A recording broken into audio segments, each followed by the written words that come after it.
All right, so when you think of Shakespeare's sonnets, you probably think of love poems, right?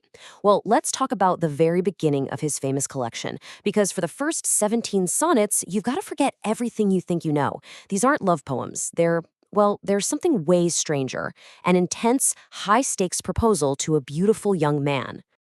So get this. This is line 2 of the entire sequence. He doesn't start with, I love you, or your eyes are like stars. Nope.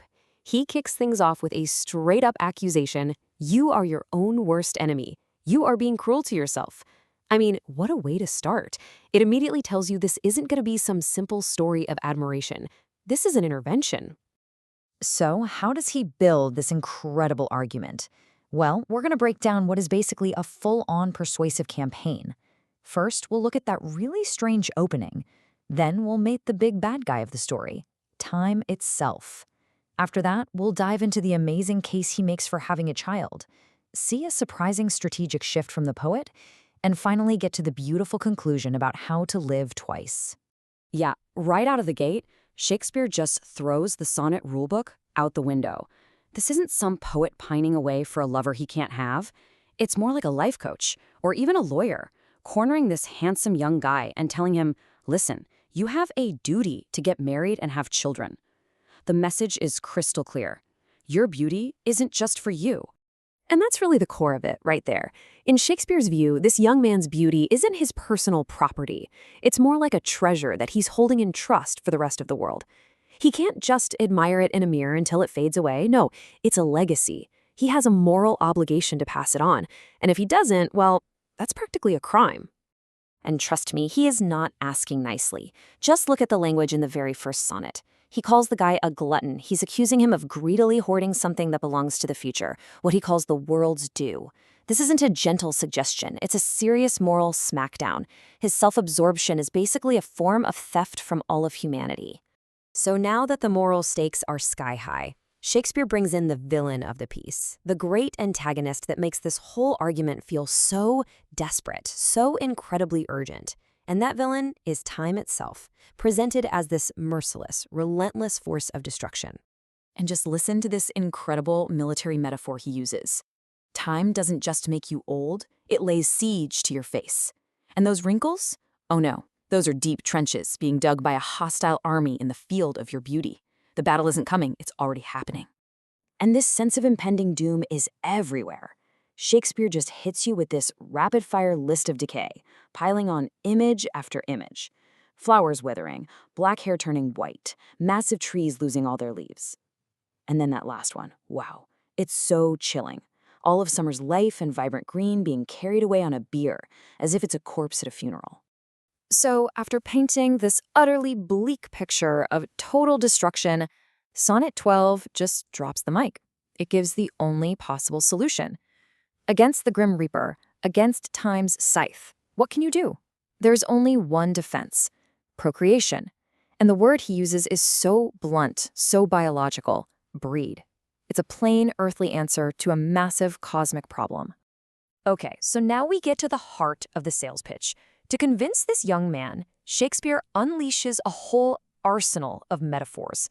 He attacks the problem from every single angle you can think of, making it absolutely impossible for the guy to ignore him. First, he frames it like a business deal. In Sonnet 4, he says beauty isn't a gift, it's a bequest from nature. Think of it like capital that's been lent to you, not just given to you. And if you have capital, you're supposed to invest it and get a return, right? Not just hoard it until it's worthless. He even wades into the thorny issue of usury, which was like predatory lending, a big moral no-no back then. He argues that having a child isn't that kind of exploitative loan. No, it's a happy transaction, a profitable, totally ethical investment of your beauty that ends up making the whole world richer. It's just good business. Then he switches gears completely and goes for an argument from nature. He says a child is like a perfume distilled from a beautiful flower. You see, before winter comes and destroys the flower, you can capture its essence, its substance, and preserve it forever in a vial. He says a child does the exact same thing for a parent. And then he makes it personal, the most intimate argument of all. In Sonnet 3, he says a child is a glass, a mirror. He asks the young man to think about his own mother, how she can look at him now and see a reflection of her own youth, her lovely April. A child gives you the amazing chance to see your own golden days again, even when you're old. So after 15 sonnets, just hammering away at the same point, have a child, have a child, have a child, there's a huge turn, a plot twist.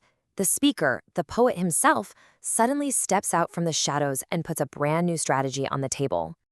And you have to wonder, right, after all this intense talk about legacies and heirs and the absolute tyranny of time, is there another weapon you can use in this war? Is biology really the only answer? And here it is, the twist. In Sonnet 15, the poet declares that he's officially entering the war with time himself, personally. He offers a second path to immortality, a totally different way to be preserved. He says, as time tears you down, I, the poet, will engraft you. I'll make you new again in my poetry. And that word, engraft, it's so perfect. It's a term from gardening. It's when you take a cutting from one living plant and fuse it onto another one so it can keep on growing. That is exactly what the poet is proposing to do. He's going to graft the young man's living beauty onto the living body of his poem. So, what's it going to be? A child or a poem? The biological solution or the artistic one? Well, in the last sonnets of this sequence, Shakespeare doesn't make you choose. Instead, he comes up with this absolutely masterful resolution that brings both strategies together. So you have these two paths to beating death. The child is the living proof, the physical evidence for future generations that, yes, this guy was really as beautiful as the poems say. The rhyme, the poem itself, is the enduring record. It's what preserves the memory and meaning of that beauty. They aren't rivals, they're partners. The child's existence actually validates the truth of the poem. And this brings us to the stunning final couplet that ties the whole argument together. The speaker tells the young man, if you have a child, you don't just win once. You get a double victory over death. You get to live twice, once in your child and again in my poem. Which leaves us with one last fascinating question to think about. Shakespeare offers two ways to defeat time, through biology and through art. Now, 400 years later, we are all still here, reading the rhyme. But the young man's descendants, well, they could still be out there somewhere too. So, which form of immortality is really more powerful? Which one truly lasts longer?